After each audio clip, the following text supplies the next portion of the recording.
สวัสดีครับขอฟังครับของนิโคเทเลโอครับใจร้ายครับพบทส่งบีโฟชิปปิ้งทูนายโดยปาป่องครับก็เจอพวกกระเดนะครับเนาะในยุค90ครับมาเข้าเพลงเลยครับใจร้ายเธอน่าใจร้ายรู้ไหมคิดถึงเธอแทบขาดใจไม่โทรมาบ้างเลยอยากได้ยินเสียงเธอเพียงแค่วันละครั้งเหมือนยังเคยได้ไหมใจร้ายเธอไม่รอก็ไม่รู้คนที่ต้องเป็นฝ่ายรอเขาคิดไปมากมายแค่เวลานิดเดียวเธอไม่มีให้ฉันเลยใช่ไหม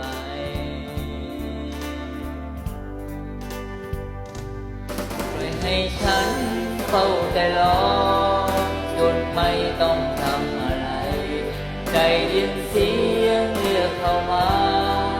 ก็หวังแค่เพียงใช่เธอไหมเปล่าไม่ใช่เธอรู้ไหมฉันผิดหวังเท่าไรได้ไหมว่าใครคิดถึงเธอ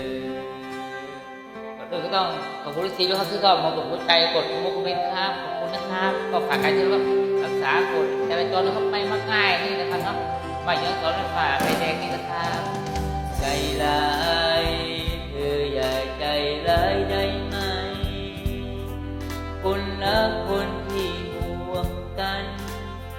ให้รอนานได้ไงหากได้ยินเสียงเธอสัก1 นาทีเท่านั้นก็ชื่นใจปล่อยให้ฉันเฝ้าแต่รอจนไม่ต้องทำอะไรได้ยินเสียงเรียกเข้ามาก็หวังแค่เพียงใช่เธอไหมเปล่าไม่ใช่เธอรู้ไหมฉันผิดหวังเท่าไร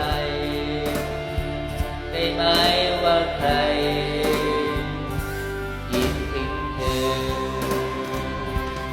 คิดถึงที่สุด